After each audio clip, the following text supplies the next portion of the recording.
good afternoon, or good morning, depending where you are. Thank you, Haneen. It's always a pleasure to speak at the Washington Institute and to interact with a lot of friends and colleagues.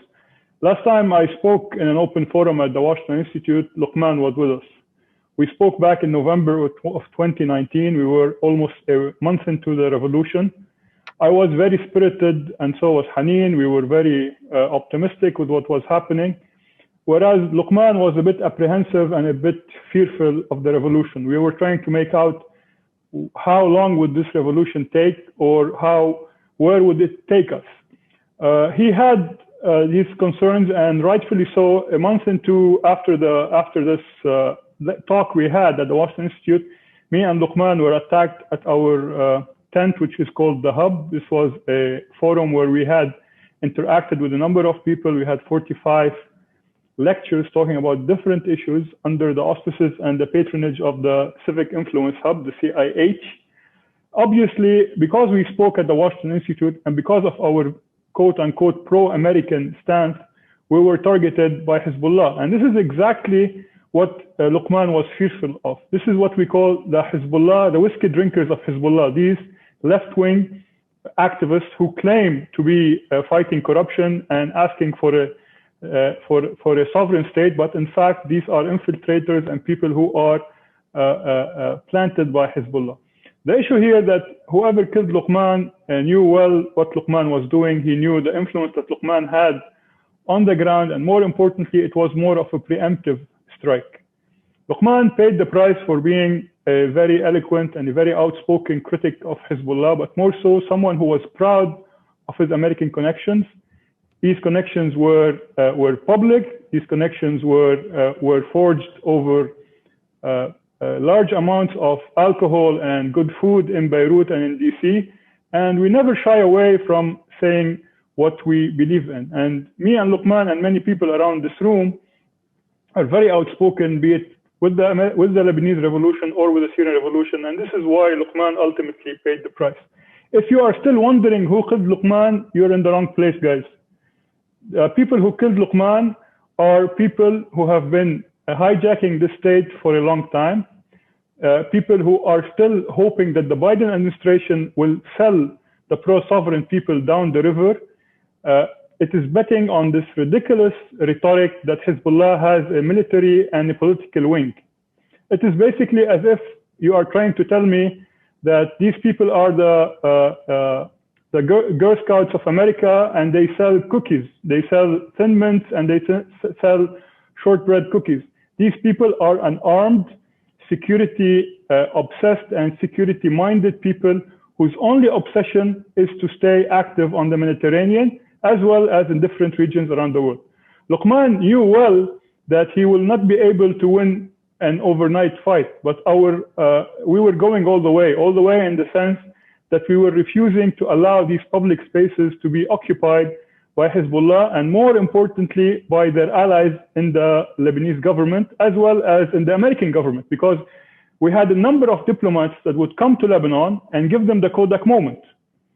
We had a number of diplomats, both from the Democratic administration as well as from Republican administration early on, that would come and sit with one of the most corrupt politicians in the history of modern Lebanon, and here I'm talking about Gibran Bassil, and simply this would bring him back to the table, so to speak.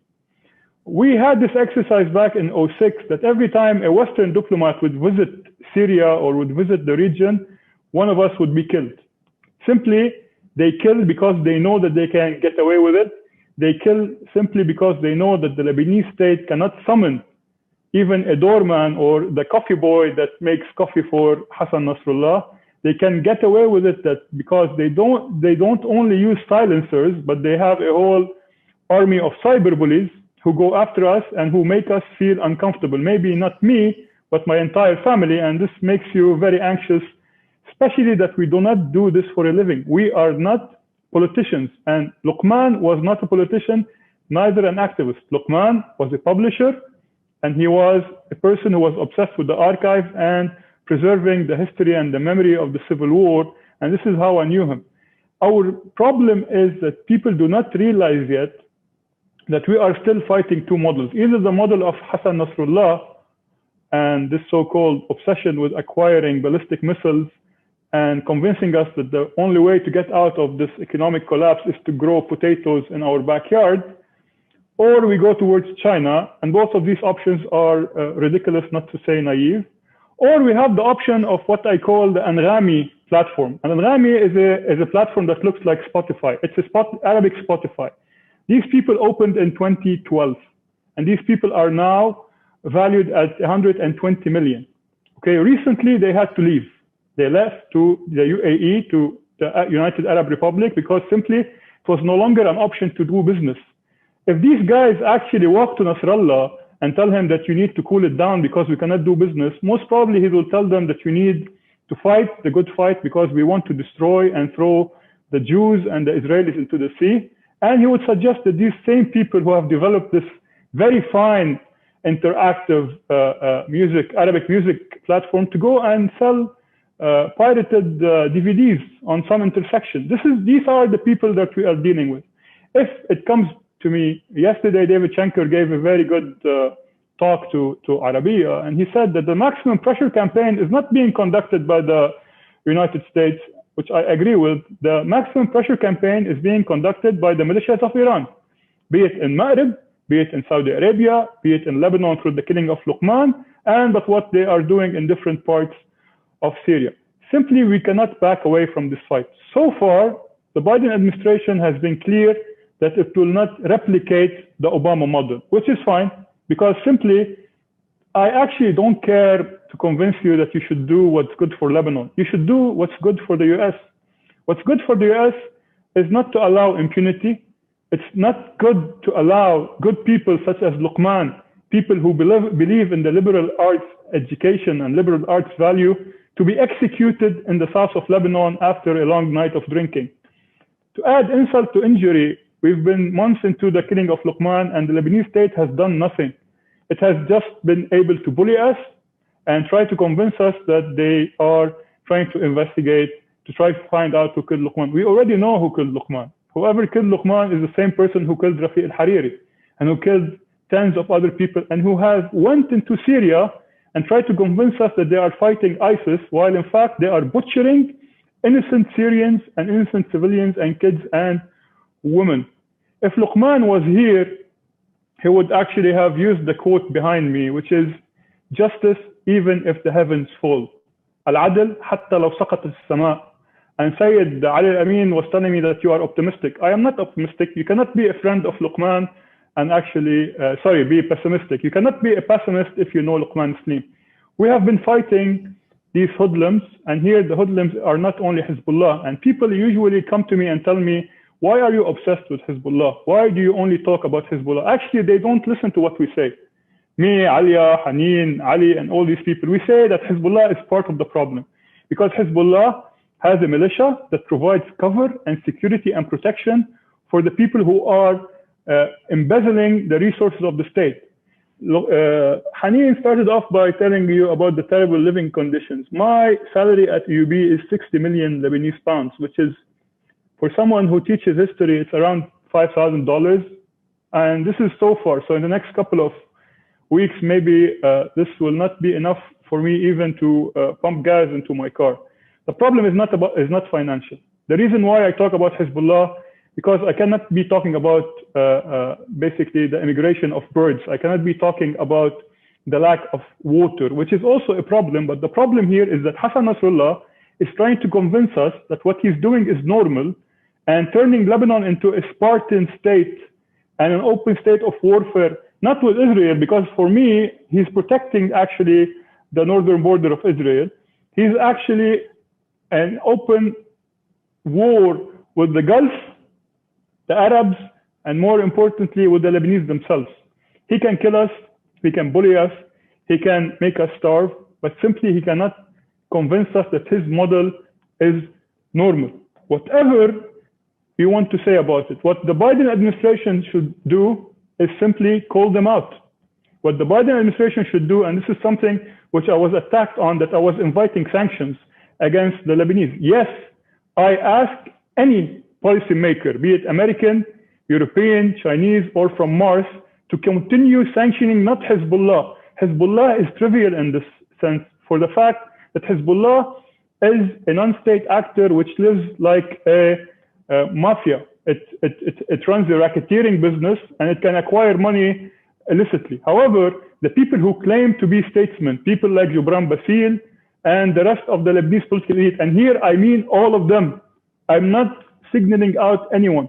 The Magnitsky Act is a very good approach, and we have to thank our friends in the former administration. However, I would like to remind you that all of you or the DC crowd were obsessed with Jamal Khashoggi, and they decided to name, actually, I think, around DuPont. Jamal Khashoggi is no different from Luqman Slim.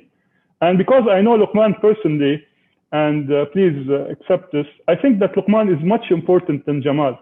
Jamal did not have the intellectual package that Luqman has, and certainly Jamal Khashoggi is not a Western-oriented and a Western-enlightened thinker.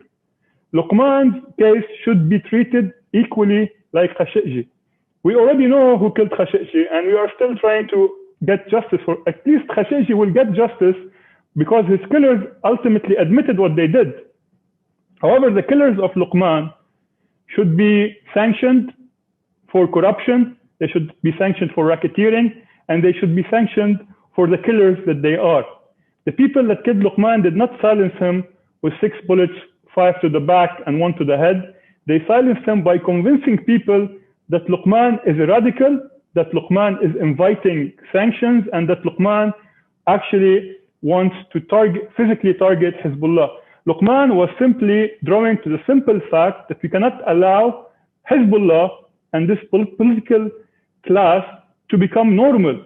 Although they have been able to destroy Lebanon, although they were able to turn one of the greatest countries, I think, with education and healthcare and a lot of good food into a cesspool.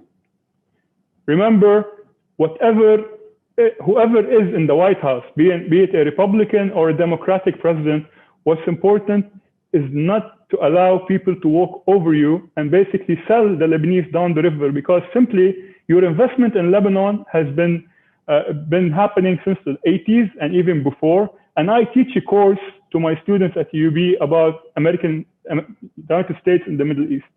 You have to continue using soft power. You should continue providing us with a safety net. Here, I'm not talking about the institutions which don't exist. I'm talking about the people of Lebanon. And most importantly, go for the kill. The kill is sanctioning these murderers and these corrupt politicians who allow Hezbollah to sit at the cabinet table and act as if they were policymakers, while in fact they are simple hoodlums which only drink the blood of the Lebanese people as well as the people of the area. Thank you very much.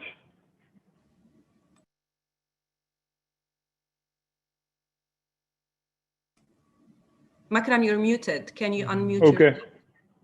Yeah, I just did. So if anyone is under any delusion, the real enemy of Hezbollah in Lebanon is not the political establishment, neither is Israel. The real fear that Hezbollah has is against the revolution. Every time they try to hijack the revolution like they did on the 17th of October, or just like they did yesterday by allowing their Shiite base, so to speak, to riot against demands for electricity. This is not about electricity. And Hezbollah doesn't do politics. Hezbollah does politics on his spare time. He does politics as a hobby. He is going after the revolution. And one of the major sins of the revolution is basically not calling the elephant in the room. The elephant in the room is Hezbollah. And as long as we do not acknowledge this and face this elephant, we are done for. Actually, Lebanon is finished. Lebanon is finished because they're even going after institutions such as the institution I work for. They don't like to see the American University of Beirut or the Jesuit University or any of the institutions which stood by the revolution and said that you need to reform or you need to leave. Simply, Hezbollah will keep killing and then ask questions later. And I told you why, because no one could hold them accountable, and because this is the only thing they know how to do. Nasrallah was quick to accuse us of being agents of the different embassies. And you don't need to read Nasrallah. You read his toilet paper of newspapers, and here I'm talking about Akhbar, which call us agents, and these people and their mouthpieces are people who eulogize bin Laden. If you didn't read the eulogy of Ibrahim al-Amin when he cried over bin Laden, you should. And you should definitely read when he was treading over Luqman's grave and justifying why Luqman's killing was okay. What should happen, and this is something we've been talking about for ages, is that this revolution should be decentralized, and this revolution should not have names or heads. When you are branded as a leader of the revolution, you are put on a hit list. And this is exactly what they did by using the different security apparatuses and the different agencies in Lebanon, the decentralization of the security profession in Lebanon. You mentioned, Haneen, that the Lebanese army is good. For me, as a former basketball player, I use the Lebanese army to box out Hezbollah. We want distance, social distancing in a way. We don't want Hezbollah to come closer, but we cannot take them on an open battlefield. The Martyr Square is too big for us. We need to go to the regions. We need to go to the diaspora.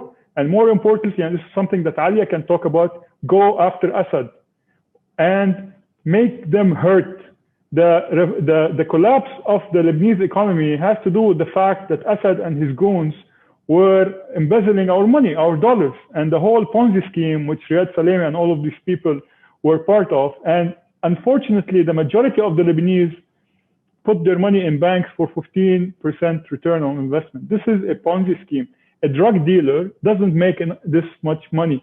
And we deserve losing this because we trusted a banking system which turned into simple, they're loan sharks in a way. And now they're trying to convince us that simple cosmetic measures can jumpstart this economy. This economy is done for, and I have reached the conclusion, the personal conclusion, that you should not allow anyone to rebuild this temple using the same stones. This doesn't mean that we don't want Lebanon that we call for, but simply we should not allow these masons to build them and not use the same building blocks. These building blocks are radioactive. And to go back to the main idea, we should make these politicians radioactive. We should make the people of Lebanon not come close to these people because they should pay for their support of this clientelist system and this support for these warlords and for these people who go as far as Yemen to kill and wreak destruction. Simply, there is a front being formed. However, the major problem is ego. Ego, because many of the people, including I saw a question here, people believe that we can change through elections. Come on, guys. We have our own Nancy Pelosi. His name is Nabil Berri. Even if you get the majority of the parliament, and ironically, we have had the majority for ages.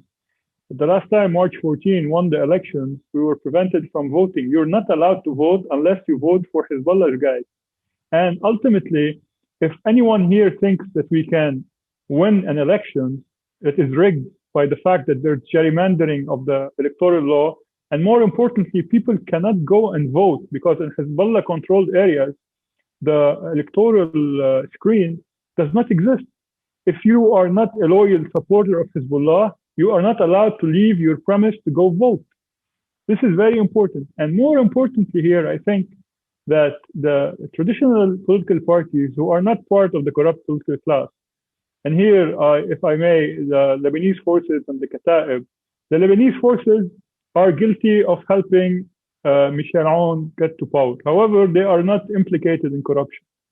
And I know that Joe now will go after me by trying to defend what Samir Ja'ja did. Everyone does mistakes, but this is a cardinal mistake which we all paid for. More importantly, political parties only know elections. This is very normal. But as individuals, we should not be obsessed with elections. Why vote for democracy when democracy doesn't exist? We want to talk about sovereignty and to regain the pillars of the state. Then we talk about elections. If we win student elections in a couple of universities, this is a red herring. Don't go there. They want us to go for elections to claim that they represent the majority of the Shiites, the majority of the Sunnis.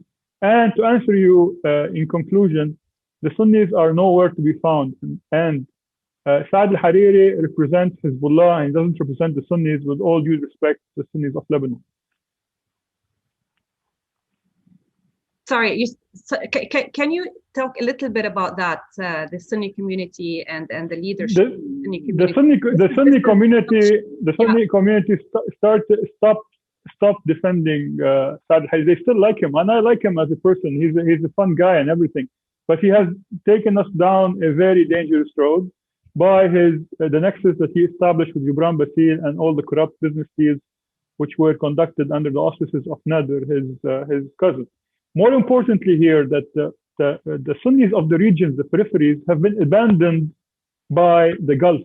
Now we see a whole different ball game happening in the Tripoli and the north of Lebanon by the Turks and the Qataris trying to be visible, whereas the Emiratis do care about the Sunnis, but they're not willing to invest. We cannot talk about the Sunnis supporting anyone here in Lebanon as long as Saudi Arabia has stopped caring for Lebanon. The Saudis have an important role to play in getting this so-called Sunni giant to reawaken. All right, thank you very much, Makram. But I still want an answer to the following question. Sorry, I keep like probing on this, but what is the Sunni community's leadership today? Who is this leadership? Is it headless, completely headless? And what does that mean in terms of when everything collapses and there's like a huge part of Lebanon that has no political leadership? What does that mean? Headless is not just the term, it's brainless in the sense that they believe that they can allow Hezbollah to control the government and they can give the 1/3 veto power to Hezbollah and to Gibran Bassil and get away with it. They cannot bankroll this economy on the $5 billion loan that they supposedly want to get from the IMF. This is a sinking ship, and any cargo which is put on this ship will sink down with this non-existent ship, so to speak. Okay, so but this brings me to the sorry, yeah, go ahead. If you allow me, yes, it's headless in the region, not just in Lebanon. Look at again Syria and Iraq, because the Gulf abandoned the Sunni and the majority of this region. Turkey is playing a role, but they are playing it differently with supporting the Islamists. The Islamists will never represent the majority of the Sunnis. That's why you find the Sunnis are losing their battle, because they don't have anyone to represent them or to defend what they really want in this region. So are you saying it's getting very complicated now with the Biden administration so worried about human rights in Saudi Arabia and in Egypt, and not mentioning the human rights in Lebanon or in Syria or in Iran even. They are not talking about it. And it's funny about election, Makram, they are convincing the Syrian people to go for elections, and Bashar al-Assad, after killing 500,000 Syrians, they want him to be defeated by elections. So is there a concern, would there be a concern that Lebanon is going to become a battlefield like Syria is at one point, where it will be Islamist, extremist at one point, the Turkish intervention, like trying to fill the space, the gap by the Saudis, or maybe Israeli strikes happening in Lebanon as they are in Syria? Yes, go ahead, Makram. Well, let me put on my historian hat. I've studied the Lebanese Civil War. At the start of the war in 1975, everyone was investing here. The IRA were sending their people here. We had the Tigers of the Tamil training here.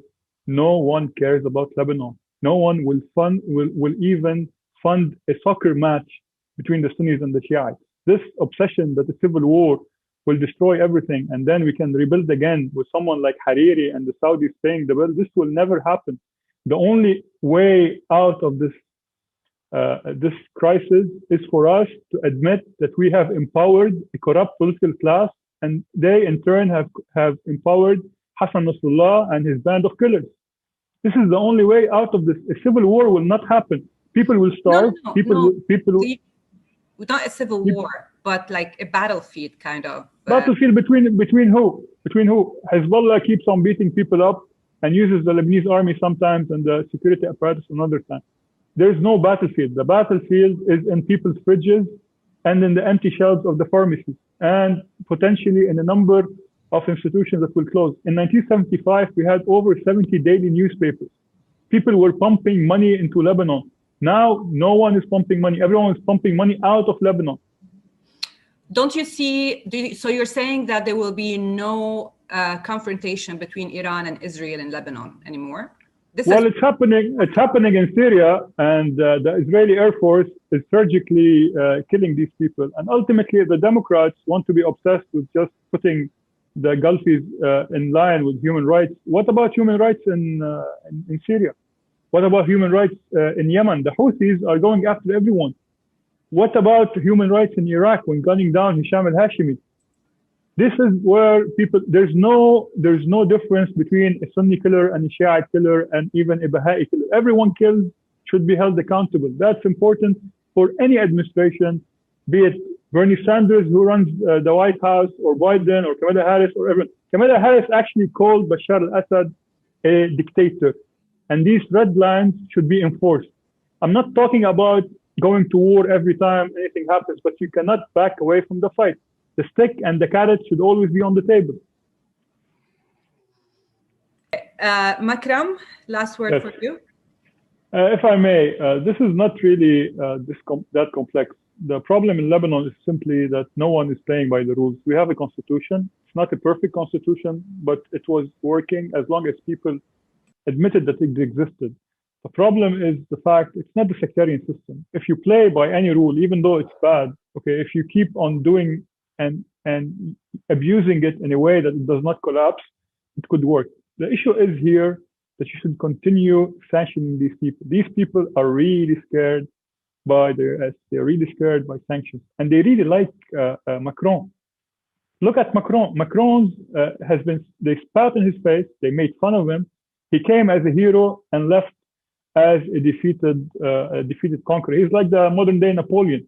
Okay, he keeps on talking the talk, but he does not walk the walk. He should both talk the talk and walk the walk. The issue is not about what will Lebanon give the United States. The United States simply should not care about Lebanon, but should care about the fact, go ahead with the nuclear deal. The nuclear deal has to be enforced, but we have other problems. We have the ballistic missiles, and more importantly, we have the problem of Iran's behavior in the region. And it's not about the behavior of only shooting people. It's about making life impossible for us. It's by making everyone a Khashoggi and everyone a Luqman Saleem. And this is your personal responsibility, that for any diplomat who wants to come to Lebanon, pass by David Shanker at the Washington Institute and let him tell you how you should deal with these diplomats, how to deal with these Lebanese political elite. These people are liars. They are the people that ask for demarcation talks and then they weaseled out. We have oil in the sea. This should not be accessed as long as we don't bring back the judiciary and ultimately put people in jail.